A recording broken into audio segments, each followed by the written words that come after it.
Party پر چیزیں ٹھیک ہے لیکن اسکرپٹ کس نے بنائی تھی احتشام؟ ڈاکٹر صاحب اسی جانتے ہیں یہ احتشام صاحب بالکل نہیں بتائیں گے. اور ویسے جی ڈی اے اور جے یو آئی نے ابھی تک اپنے کارڈ شو نہیں کیے سندھ کے اندر, لیکن میرے جیسے بہت سے لوگوں کا ابھی بھی انٹرسٹ ہے ڈاکٹر صاحب کہ مزید اتحاد ممکنہ طور پہ کون سے بن سکتے ہیں آنے والے دنوں میں؟ دیکھیے نون لیگ جو ہے وہ کھیلتی ہے راولپنڈی سے ملتان کے درمیان, 95 سیٹیں ہیں, اس کا پکا سٹرانگ ہولڈ ہے. اور میرا خیال یہ ہے, میرا تخمینہ یہ ہے, میرا اسٹیمیٹ یہ ہے کہ 5 سے 6 درجن سیٹیں وہ اس جو کانسٹیٹیونسیز ہیں راولپنڈی سے ملتان کے درمیان وہ پی ایم ایل این لے جائے گی.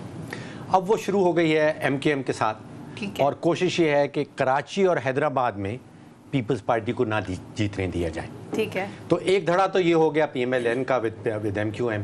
اب پیپلز پارٹی کیا کھیل کھیل رہی ہے؟ دیکھیے پیپلز پارٹی کا جو سٹرانگ ہولڈ ہے وہ ٹھٹھا سے سکر تک ہے. ٹھیک ہے, اور وہاں سے وہ 3-4 درجن سیٹیں جیت جاتی ہیں. ٹھیک ہے. اب پیپلز پارٹی کی جو سیاسی حکمت عملی مجھے نظر آ رہی ہے وہ یہ کہہ رہی ہے کہ وہ جو 18 سے 35 سال والا جو کرکٹ کے شوقین ہیں, جو تقریباً 5 کروڑ بن جاتے ہیں, ان کو کیسے جیتنا ہے.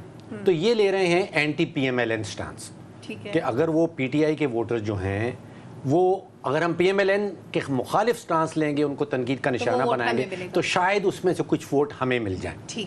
تو یہاں پہ کوئی ذاتیات نہیں ہے, کوئی کسی کے خلاف نہیں ہے, یہ پیور سیاسی حکمت عملی چل رہی. اچھا, سندھ میں ان کو چاہیے کوئی 85-86 سیٹیں صوبائی اسمبلی کے اندر. ٹھیک ہے, وہاں پہ وہ حکومت بنانا چاہتے ہیں. اس کے بعد ان کو اگر اس کے اوپر کچھ ملتا تو وہ بونس ہے. ابھی تک وہ کامیاب نہیں ہوئے, نہ جنوبی پنجاب میں کامیاب ہوئے, نہ بلوچستان میں کامیاب ہوئے, لاہور میں بیٹھے رہے داری صاحب, وہاں پہ بھی کامیاب نہیں ہوئے. تو یہ الائنس تو بننا ہی تھا جو پی ایم ایل این کا ایم کیو ایم کے ساتھ. لیکن ڈاکٹر صاحب ایک چیز بتائیں کہ اگر صوبائی سطح پہ اوپر ہاتھ رکھنے والوں کا ہاتھ اگر نہ رہا تو یہ جتنی سیٹیں چاہ رہے ہیں سندھ سے صوبائی اسمبلی کی, ان کو مل جائیں گی پیپلز پارٹی کو؟ دیکھیے یہ ان کی کوشش یہ ہوگی کہ ہم ان کے ساتھ دیں, انہی کی گیم کھیلیں, اور اگر ہمیں اس سے زیادہ نہیں ملتا, فیڈریشن میں کچھ نہیں ملتا, تو ایٹ لیسٹ یہ صوبے کی حد تک جو ہے وہ ہمیں ملا رہے. دیکھیے معاملہ ترقیاتی فنڈز کا ہے.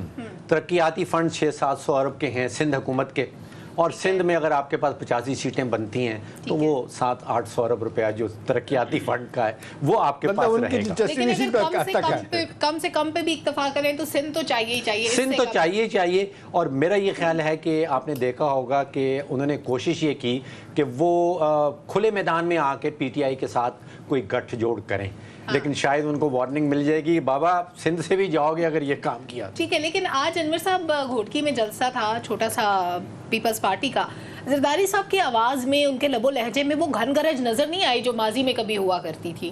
انہوں نے ڈھکے چھپے الفاظ میں کچھ پیغام پنڈی والوں کو بھی دیا, کچھ اپنے سیاسی مخالفین کو بھی دیا.